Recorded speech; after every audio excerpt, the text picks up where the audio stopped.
Так, раз. О, отлично, работает. Так, всем доброе утро. Немногочисленные люди, которые решили прийти вовремя.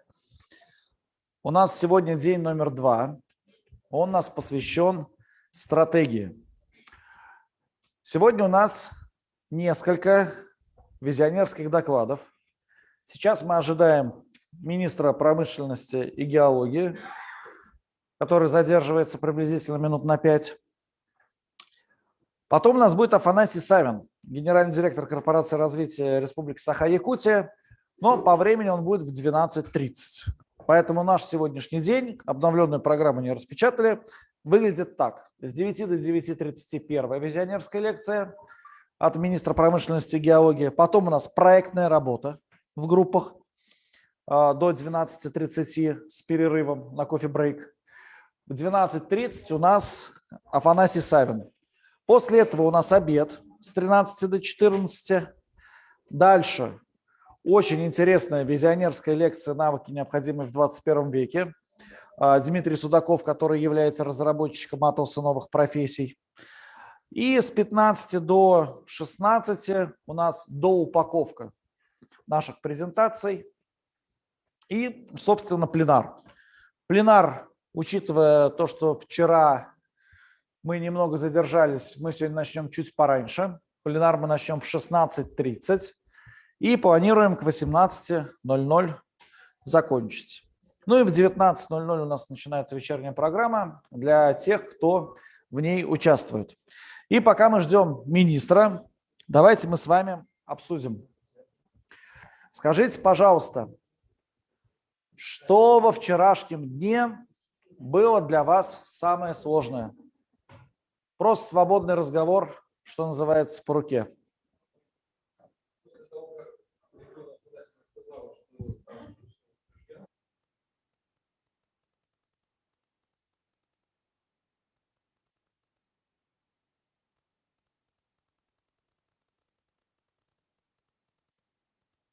Сегодня мы время не тратили, занимались какими-то вещами, которые будут хотя бы какой-то практический смысл.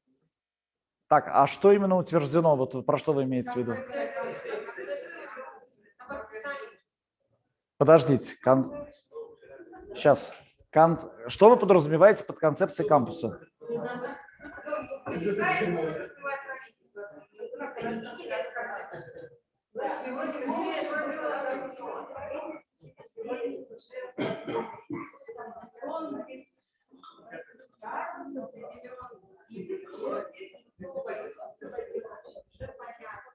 Угу.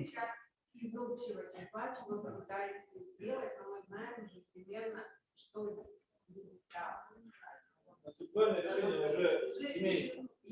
Сейчас, что вы имеете в виду под концепцией? Вот мне вот это важно. Что под концептуально вы имеете в виду? Там место расположения, как это будет архитектурно выглядеть, внутреннее наполнение, какая будет там учебная программа, что вы имеете в виду?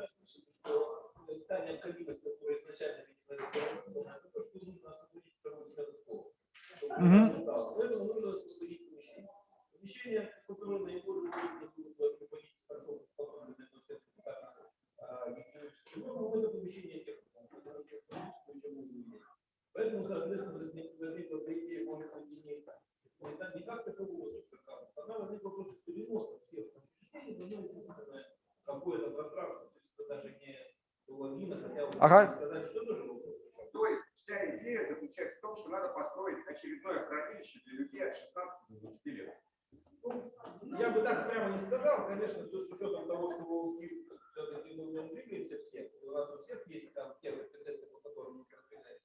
Если там будет возможность иметь современное оборудование, которое на сегодняшний день по кругу собирается в разных учреждениях, если а современное оборудование все в одном по ландшафтному дизайну, по парикмахерам или по... Современное оборудование, это то оборудование, которое становится структурными местами по различным компетенциям. Я вас спрашиваю, мы будем готовить парикмахеров?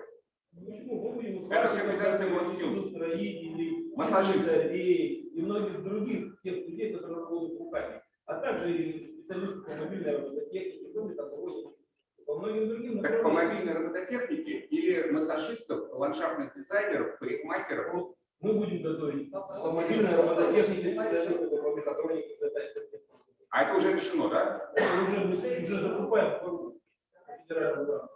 Уже список организаций был давно. Так, сейчас давайте вернемся. Вопрос про концепцию. Список 10 образовательных организаций давно утвержден. То есть он не является финальным, потому что точно вам говорю, что кто-то оттуда сдвинется, кто-то добавится. Понятно, что не все 10 поменяются. Какой-то процент поменяется. То есть этот список будет еще дополнительно расширен. Дальше, что вы имеете в виду под утвержденной концепцией? То есть я спрашиваю, это местоположение, либо это структурное наполнение, либо это программное наполнение. Что подразумевается под утвержденной концепцией? Нет, я прошу вас просто тезисно вот сказать. Концепция – это общая система. То есть Все, что вы перечислили. совсем так, потому что наполнение навряд ли концепция входит. Это в целом направление, цель, задач, общие. То есть это общая система. Это где, что, в целом.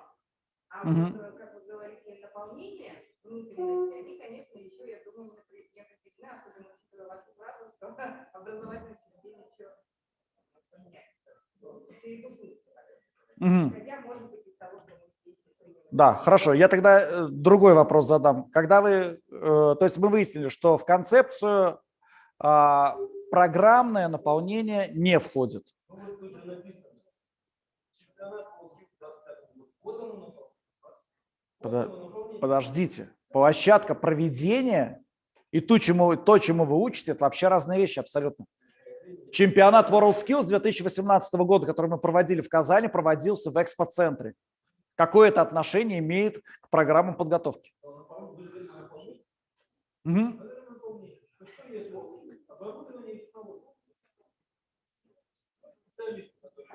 Так, ладно, мы этот разговор продолжим. Так, у нас пришел наш спикер. У нас сейчас будет визионерская лекция. Давайте поприветствуем Максима Терещенко, министр промышленности и геологии Республики Саха-Якутия. Спасибо, что вы к нам пришли.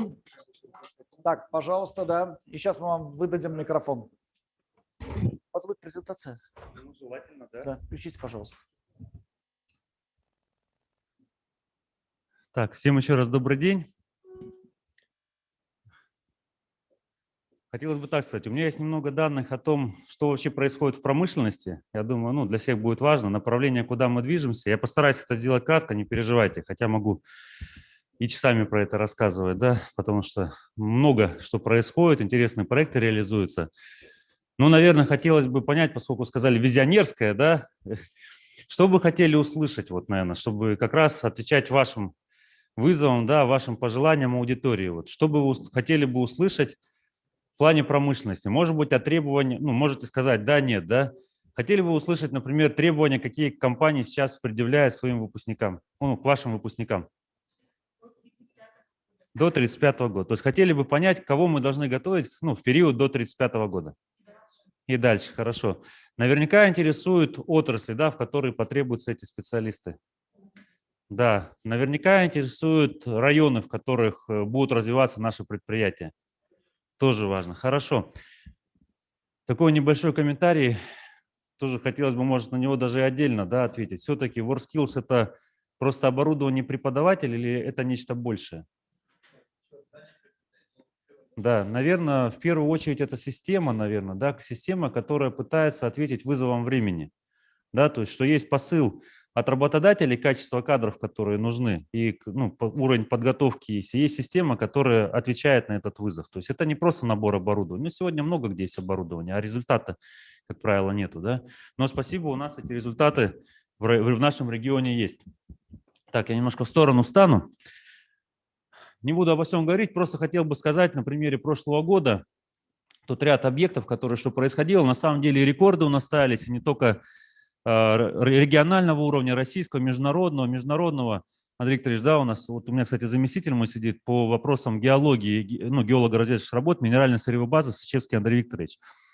Например, многозабойная, 15-забойная, по-моему, скважина, ТАСС Юрях нефтегазодобычи, это уровень, международный даже. Мы сделали, вот все говорят, а что в промышленности происходит, и вообще полностью развал там и так далее, никоим образом вообще не верьте. Ни одному этому слову. Да, в Якутии мы практически по всем, наверное, по всем показателям мы превысили далеко советское время. Далеко. Есть моменты, связанные с переработкой, как бы, а по основным отраслям мы просто далеко впереди уже, об этом сейчас немного скажу. Для чего эта карта нужна, да, показать? Это как раз о том, где сегодня работают наши недропользователи. Вы видите, охватывает, так, тут это не светится, да, ладно. Охватывает юг, восток, запад, понятно. Но как мало у нас все-таки пока в Арктике, я об этом сейчас отдельно хотел бы еще сказать. Если возьмем Восточную Якутию, работают в основном по золоту. Алмазы, вы знаете, но сейчас по алмазам, вот мы буквально на днях готовили хорошую информацию в главе, пока здесь ее не могу показать, мы сначала обсудим, да. По перспективам, возможностям с Алросой встречались, ну, нужны новые направления.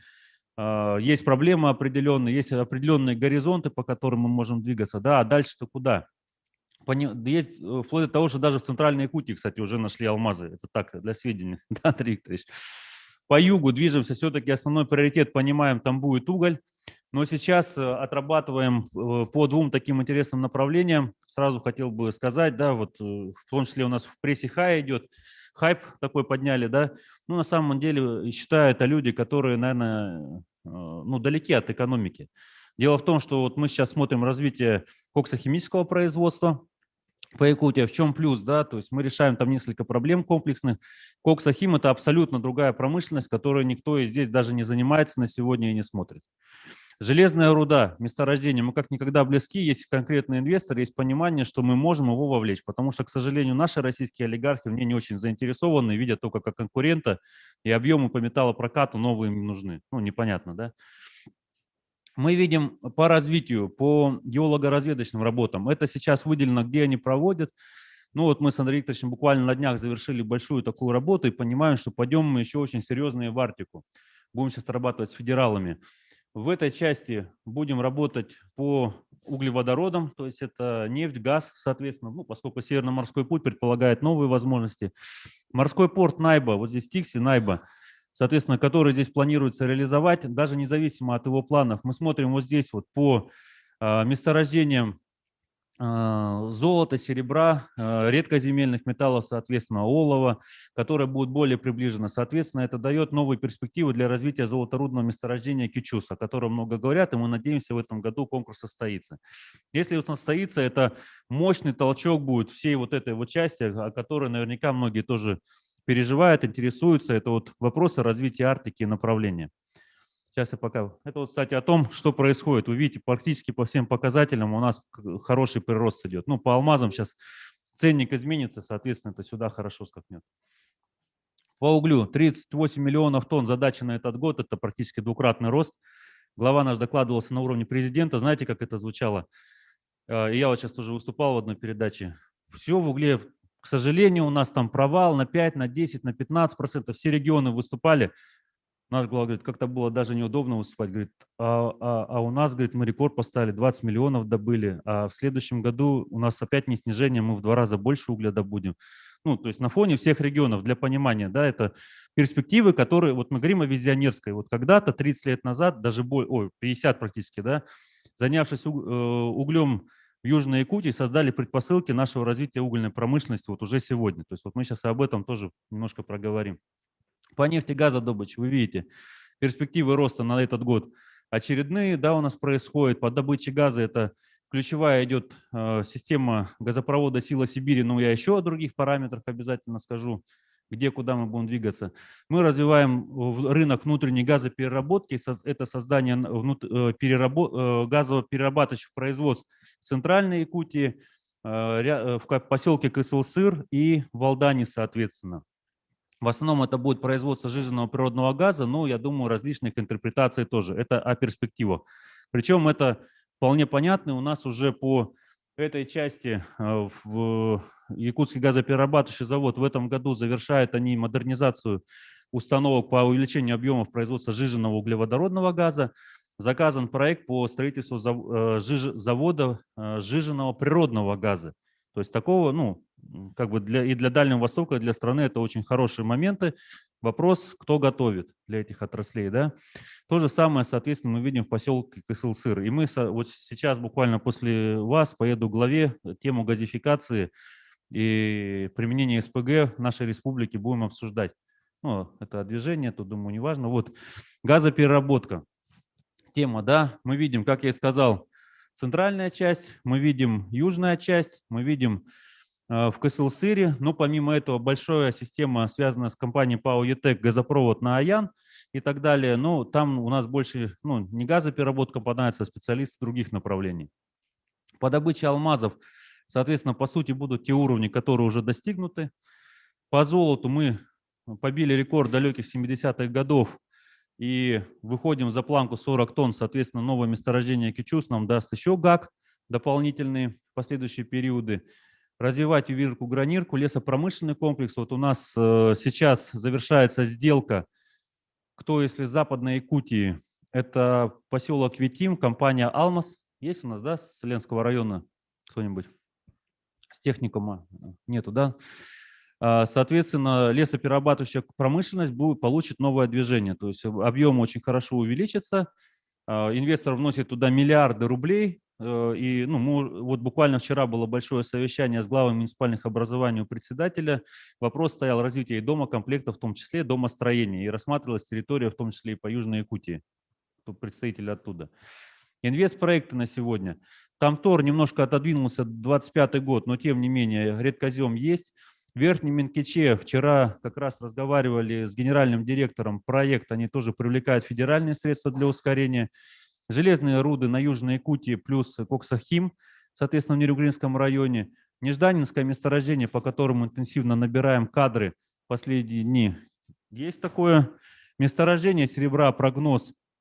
Это компания Полиметалл.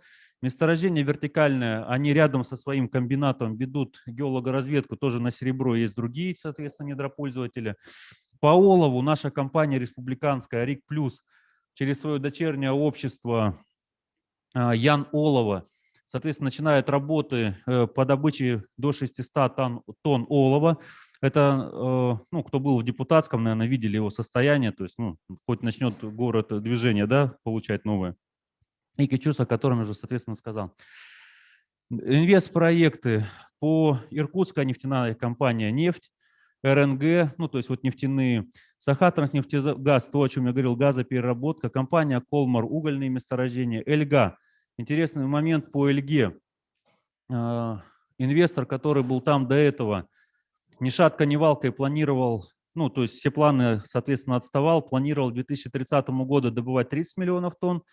Новый инвестор, который в прошлом году туда дошел, у них план на 2024 выйти до уровня 45 миллионов тонн. Чувствуете разницу? 30-й год 30, либо 24-й год 45. При этом сравнивать планы, они уже вышли по прошлому году на 1 миллион тонн угля добычи в месяц. Соответственно, да, и количество рабочих мест, вот в угольной, сейчас у нас золотодобычи порядка 10 тысяч человек работает, в угледобыче тоже где-то 10 тысяч. К 2024 году это не менее 20 будет тысяч человек, соответственно, в угледобыче только. И вы видите проекты по газопереработке. Кратко, если укладывать, чтобы во время направления, да, отраслей, мы тема нефтегазодобычи. Понимаем вопрос, связанный с, вот, например, отрабатываем с компанией «Газпром добыча Ноябрьск». Есть проблема вопросов кадров, потому что на территории республики никто их не готовит. Опять-таки, очень хорошая история, которую предложил Солдов Владимир Викторович, будучи председателем правительства.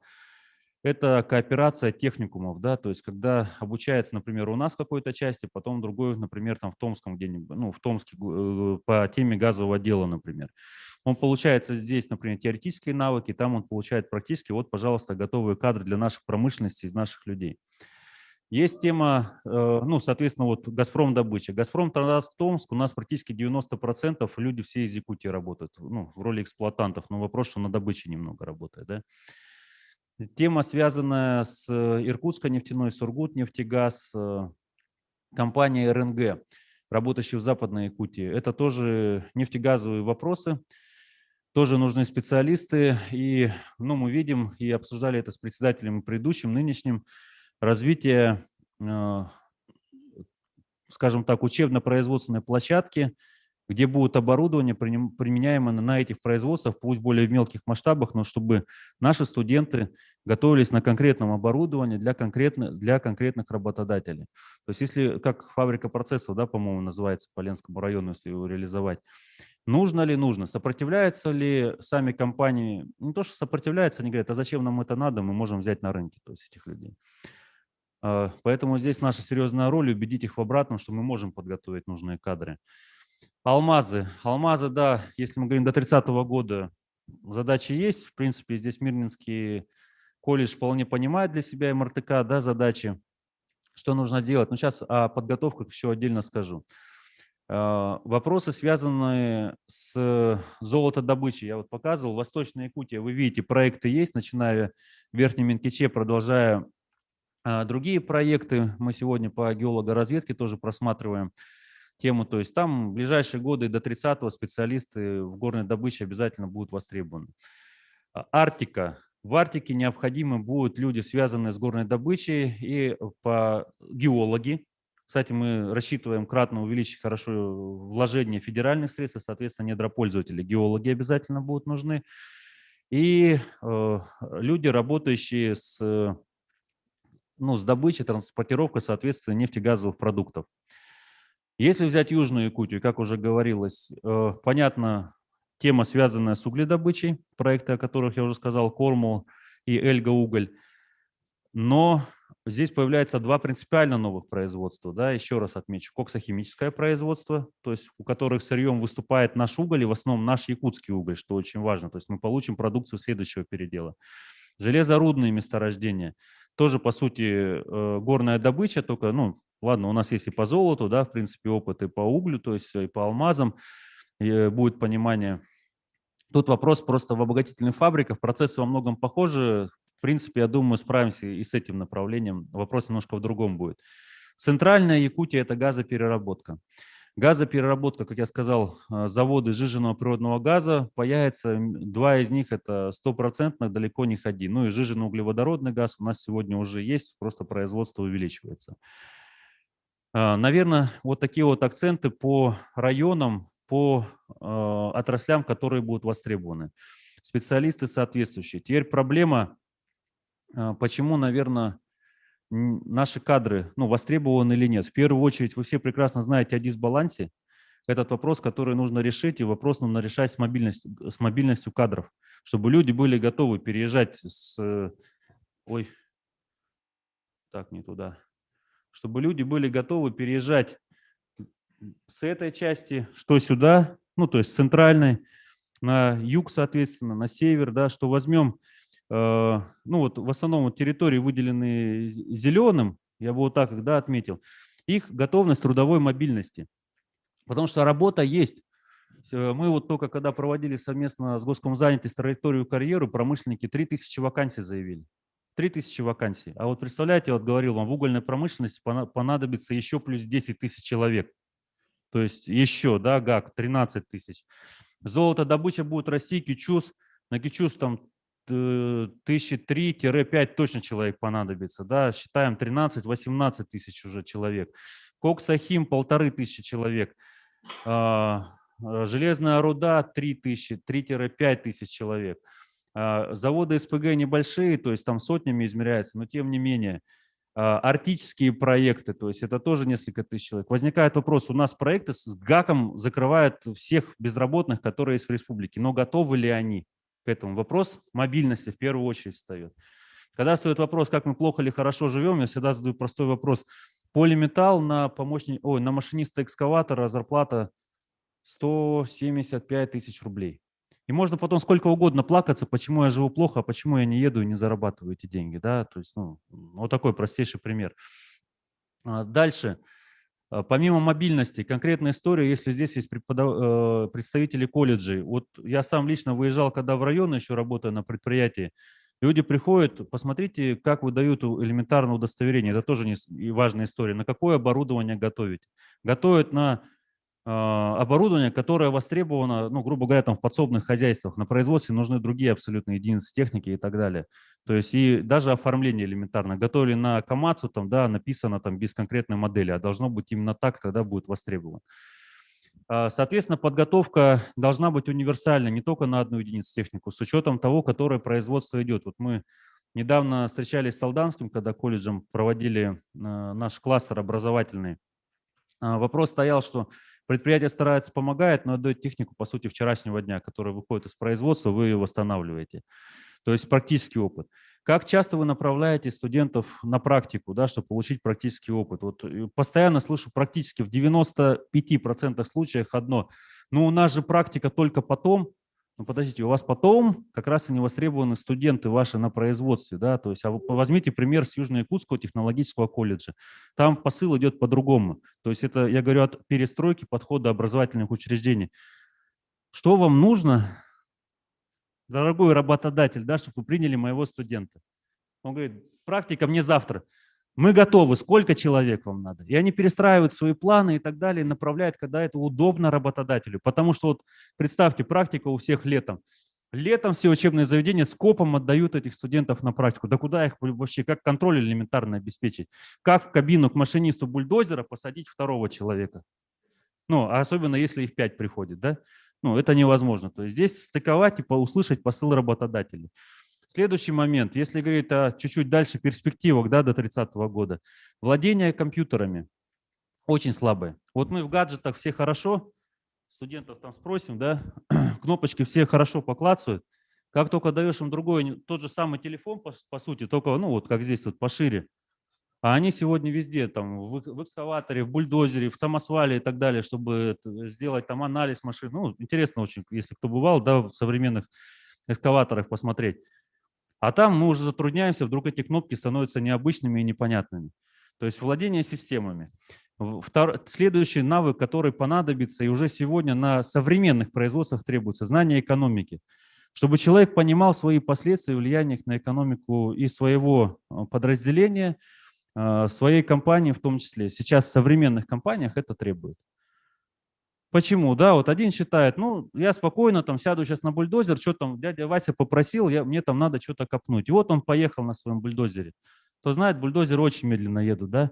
Он едет такой, едет, и вообще не считает, что на самом деле, то есть то, что он бы там работу свою основную делал, он бы принес компании очень-очень много денег, да? И вот он продолжает ехать целый день. Непроизводительность труда от непонимания экономики. Что происходит на производстве? Непонимание, почему современного подхода к ремонтам элементарно.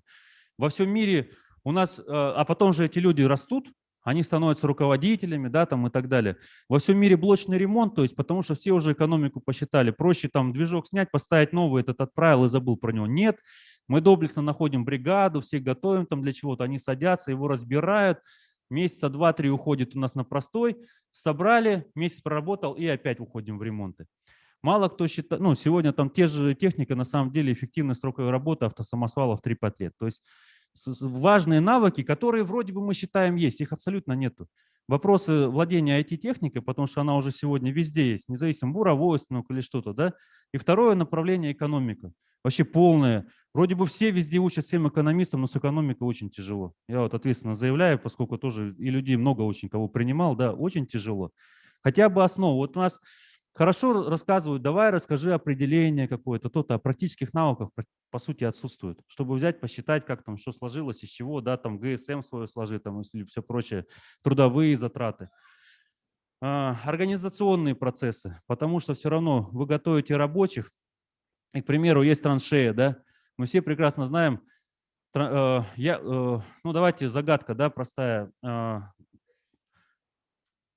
яма, кубический метр. Один землекоп выкопает ее, допустим, за 5 часов. За сколько эту же яму выкопают 20 землекопов?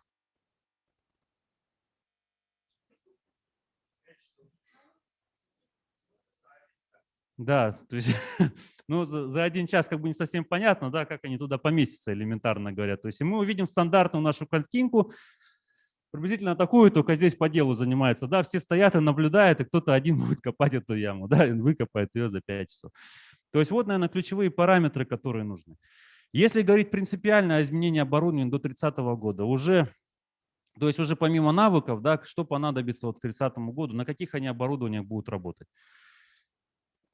БелАЗы, я думаю, многие уже видели беспилотные. Уже даже на карьерах они работают.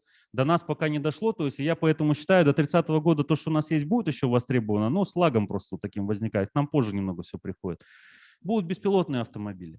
Но никто не отнимает навыка понимания принципов работы его и так далее, и так далее. Да? То есть, потому что те же грейдеры еще все равно будут работать, бульдозеры, их надо научить там правильно выравнивать и все остальное. Здесь вопрос операторов будет техники вставать. Но вот эти вот навыки, которые у них есть, они все понадобятся. Сегодня возьмем установки проходческие, комбайны, которые работают в подземной угледобыче, например, да, либо по золотодобыче. Тоже все уходят от операторов, ну, операторы остаются даже часто очень на поверхности. Там вопрос еще и безопасности стоит, помимо того, что человеческого фактора в обязательном порядке. Сегодня вопрос управления. Вот у нас диспетчеры сидят. На самом деле в 2008 году уже системы такие начали внедрять, которые планировали, куда какой самосвал поедет и так далее. То есть даже там вопрос оператора уже условный. Он у нас останется просто для того, чтобы обеспечить. Мы же всему не верим. Поэтому пока из-за этого не верю, у нас до 30 года еще операторы этой будут нужны, которые будут следить за этой работой техники, что она сама будет ездить, компьютеры там все разберутся, это однозначно. Технологические процессы, все меньше и меньше людей на производстве. Почему? Да, потому что процесс организовывает, там, где надо что-то переместить, ставят контейнеры, там, где нужно переместить со складов. Сегодня я вот был на заводе Samsung, у них спокойно уже роботы ездят, там вот тоже такие полосочки, и он по полосочке поехал куда надо и кому нужно, ну, необходимо груз приносит. То есть он все лежит по весу и уже, соответственно, говорится, где чего хватает, где чего не хватает.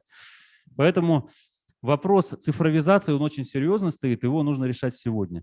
Здесь же сразу встает вопрос, напоминаю, экономики, и появляется вопрос аналитики, что эти специалисты будут нужны в других местах, в организации процесса.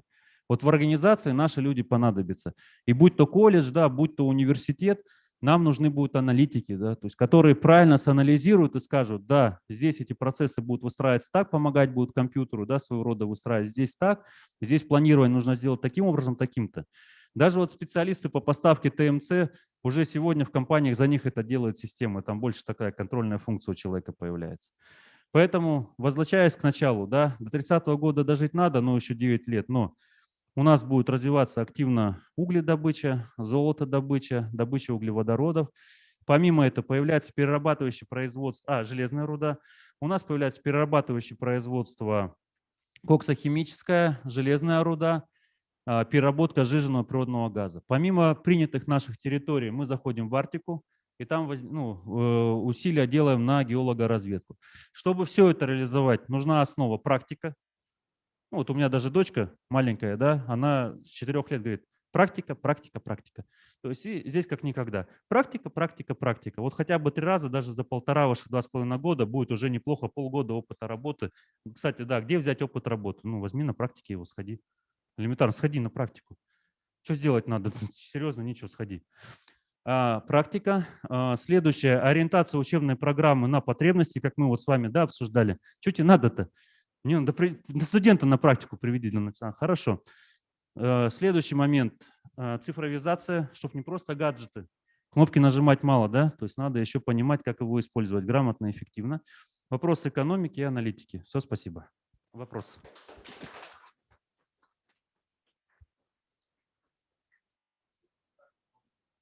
Спасибо вам огромное за нас. Появился. За столь крутой доклад. У вас есть буквально 2 минуты?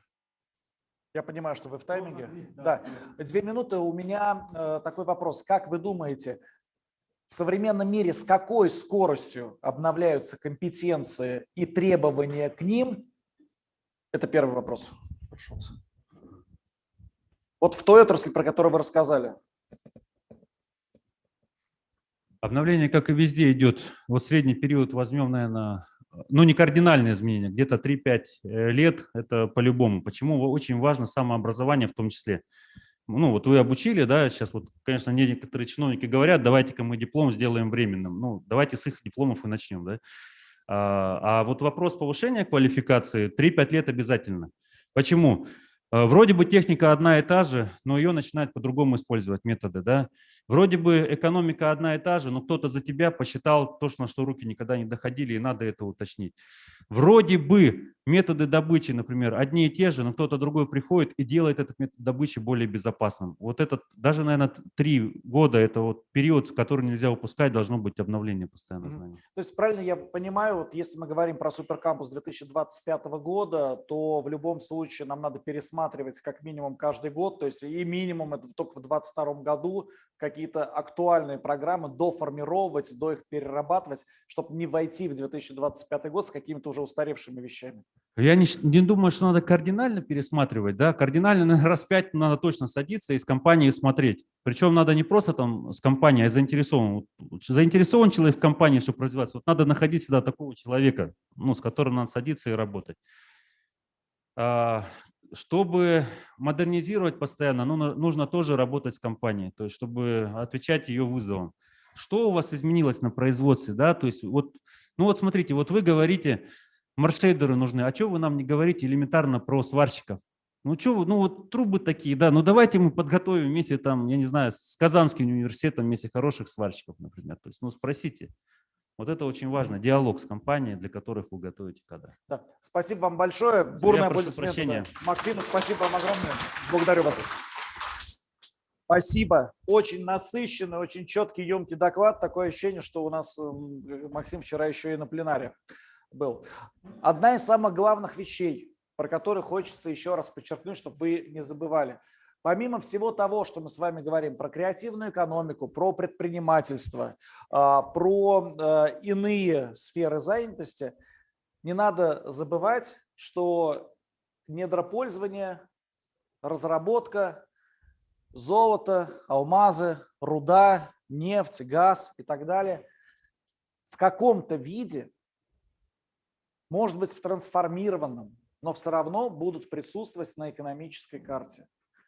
Да, как мы сейчас слышали министра, будет требоваться меньше людей в рабочих специальностях, но будет требоваться больше людей с аналитическим мышлением, с проработкой эффективности процессов, с теми людьми, которые как минимум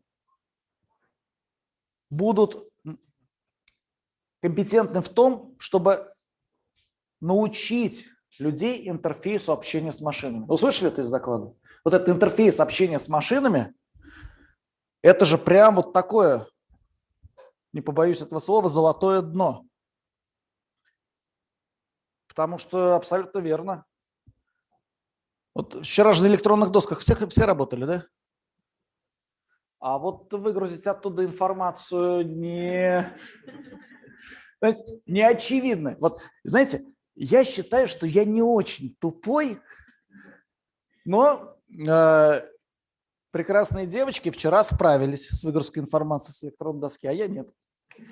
Ну, а теперь подумайте, когда мы говорим про эскаватор, вот тоже в том числе говорим, когда куда-то на бульдозере что-то поехали и так далее.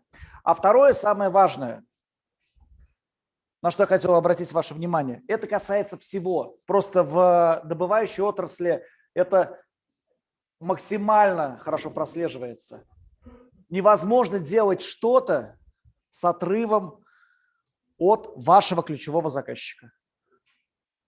Вы должны быть в постоянном контакте с тем, кто пользуется вашим продуктом. А вашим продуктом в большинстве случаев является выпускник вашего учебного заведения. Не забываем, что помимо выпускника у вас еще может быть продукт, как продукт технология. У вас может быть какая-то методика. Я точно знаю ряд колледжей в России, у которых продукт их деятельности консалтинг.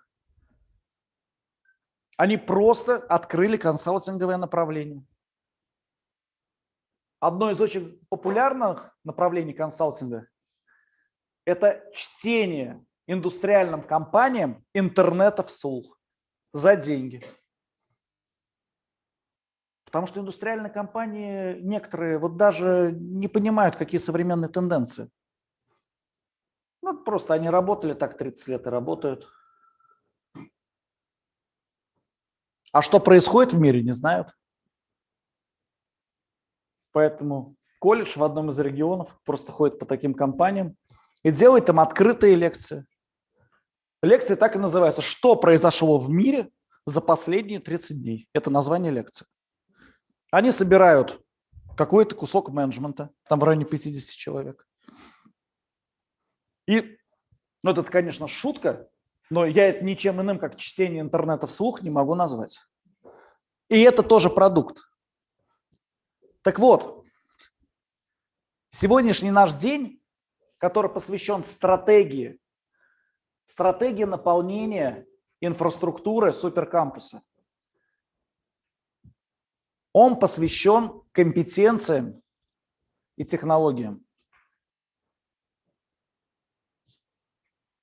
Мы пока еще даже не понимаем, какое архитектурное наполнение будет внутри суперкампуса. И если вы об этом задумаетесь, это, кстати, тоже будет хорошо. А как там должно выглядеть пространство? Это же очень важная штука. Вот насколько приятно и удобно работать вот в такой аудитории, я сейчас лично про себя говорю, вот в такой аудитории, где есть стеклянные стены, где есть трансформирующиеся перегородки, в тех помещениях, где вы дополнительно работаете, где высокие потолки, хорошее освещение. И насколько печально, байку сейчас расскажу. Встречаемся с одной знакомой вице-губернатором, женщиной. Он говорит, в Ранхикс, говорит, больше не поеду. Я говорю, почему? Говорит, у меня каждый день нахождения там, это минус 3 пары колготок. Я говорю, не понял. Я говорю, я мужчина, я не понял, мне нормально. Говорит, я захожу в эти ужасные аудитории, там стоят эти ужасные парты, которым лет по 30. Они мало того, что все там ножами вот этими изрисованы, то есть они сделаны из такого ужасного материала, что они все в зацепках каких-то. То есть, говорит, я как сажусь, говорит, еще вот туда, говорит, залезаю, минус пара колготок. Говорю, понятно. Это вот опять же про архитектурное внутреннее решение. Про это мы тоже будем говорить. Пока задумайтесь о том, какое будет архитектурное решение. Но про это мы будем говорить с вами завтра, когда мы будем уже в проектном программной логике. А сегодня мы с вами будем говорить про стратегию наполнения, про те компетенции, которые делает наш кампус видным на мировой карте. Вот про что мы с вами вчера говорили. Я напоминаю, у нас вчера с вами был образ будущего, у нас с вами была форсайт-сессия. Про то, как и в чем вы видите будущее и развитие Республики Саха-Якутия. Как суперкампус в этом может помочь. Напоминаю, что по итогам пленара экспертный борд не дисквалифицировал ни одну группу, что говорит о том, что все представленные проектные идеи имеют право на существование. Что мы сегодня с вами делаем? Если заработает, будет хорошо.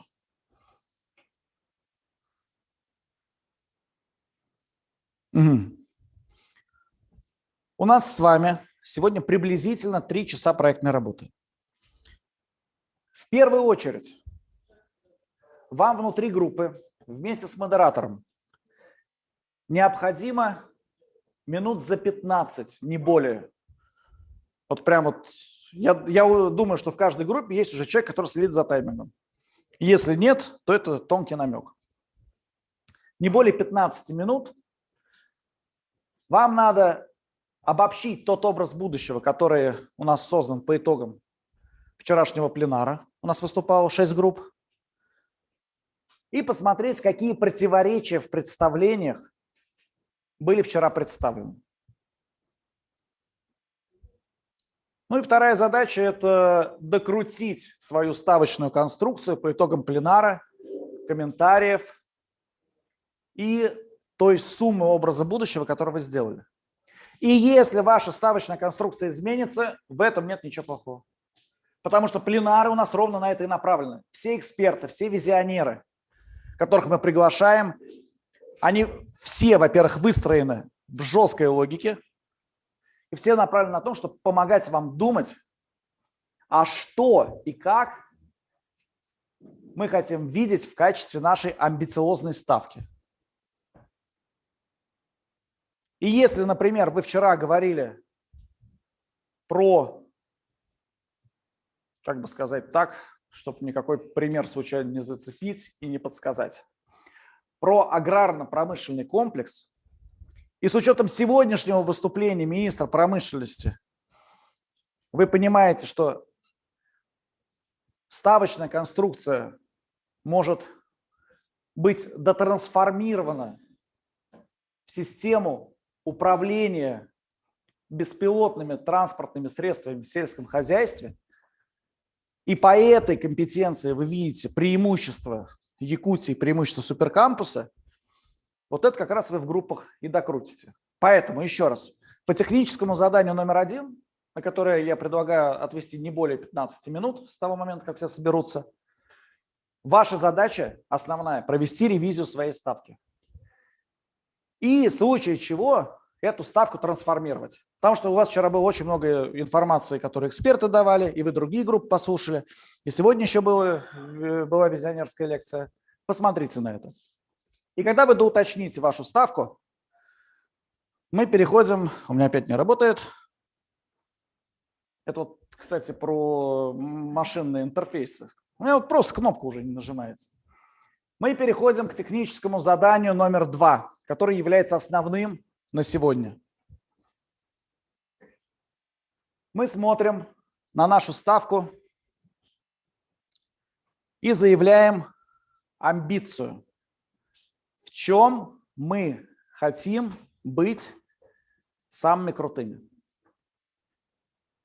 Что мы видим в качестве того драйвера развития, который поможет изменить экономику Республики Саха-Якутия, создать новые рабочие места, сделать нас самыми крутыми образовательными учреждениями по этой тематике.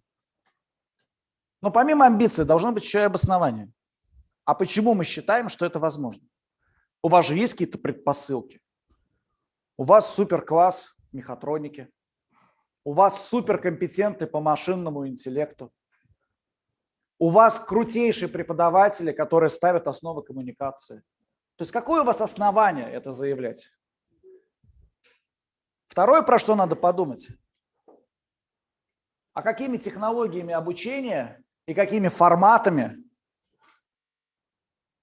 мы будем реализовывать компетенции в той амбиции, которую мы заявили? Ведь у наших выпускников, когда они выпускаются из нашего учебного заведения, есть какие-то рабочие задачи, которые ему ставит работодатель. И вот для того, чтобы наш выпускник эти рабочие задачи выполнял максимально эффективно, и работодатель был безумно рад тому образовательному продукту, который мы выпустили, у этого выпускника должны быть определенные навыки и компетенции. Причем они могут быть как общие, так и уникальные только для вашей компетенции, для вашей специальности. Но это еще не все. Для того, чтобы этого выпускника научить, у нас должен быть соответствующий, назовем его профессорско-преподавательский состав. Вот должен же меня кто-то когда-нибудь научить, вот как этой кнопкой с первого раза переключать вот этот экран. Я, кстати, за это деньги готов заплатить. Но что должно для этого произойти? Поэтому тоже очень хочется понять, какие навыки и компетенции должны быть у того, кто обучает. И еще раз коротко все то, что я сказал. На доклад, на пленар, который у нас начнется в 16:30. Эта презентация, кстати, она доступна у ваших модераторов. Можете совершенно спокойно ее спросить. Перешлют, ничего в ней секретного нет. Каждая группа представляет следующее. Опять, доклад не более 5 минут. Как вам кажется, какая компетенция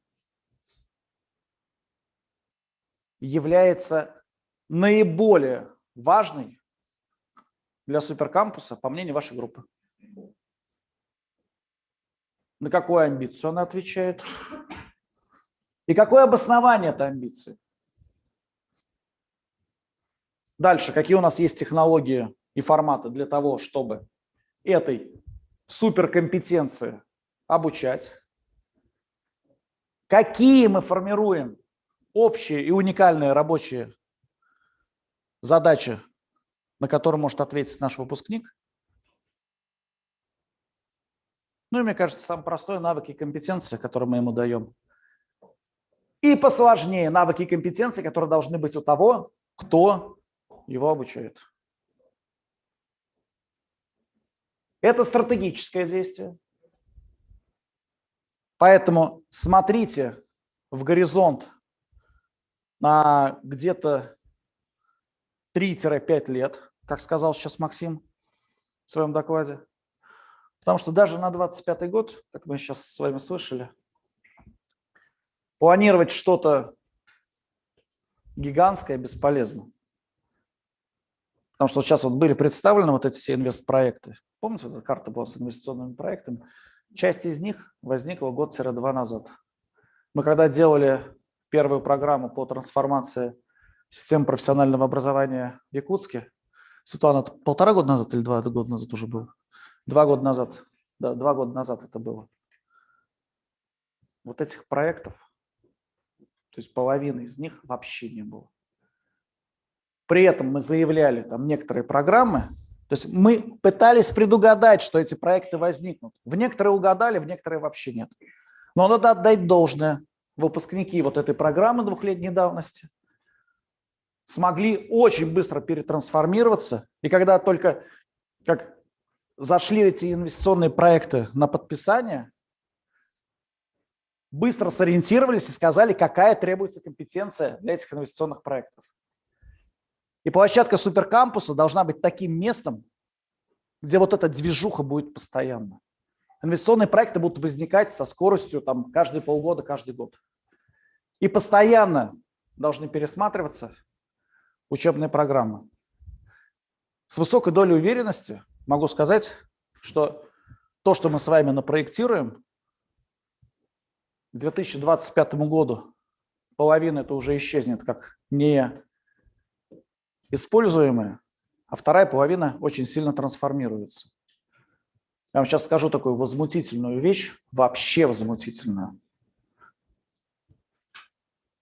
Если следите за космической отраслью, Илон Маск, который глава Tesla, сказал, что в 2029 году, то есть всего лишь через 8 лет будет колония на Марсе. Полнейшая чушь из 2021 года. Ну что такое 8 лет? Это там 3 раза выпустить наших студентов. Ну что такое 8 лет? Лично я не могу в своей голове представить, как будет хотя бы первая альфа-колония на Марсе через 8 лет. Не могу. Но с другой стороны, ряд наших российских компаний, которые работают в космосе, до сих пор не могут представить, что такое многоразовая ракета. Многоразовых ракет 2 года назад не существовало. Вообще. Теперь они летают и с какой-то периодичностью даже садятся. Половина садятся, половина взрывается. Ну, неважно, но это уже работает. Поэтому, когда мы проектируем нашу амбицию, вот как вчера было про близость к Земле и близость к футурологии. Давайте аккуратно проходить вот эту тонкую грань между амбициозностью и неадекватностью. Я уверен, что у всех групп это получится. Итак, еще раз. Что мы сегодня обсуждаем? Ревизия вчерашнего дня, уточнение ставочной конструкции. Какая компетенция должна быть самой главной для суперкампуса, по мнению вашей группы?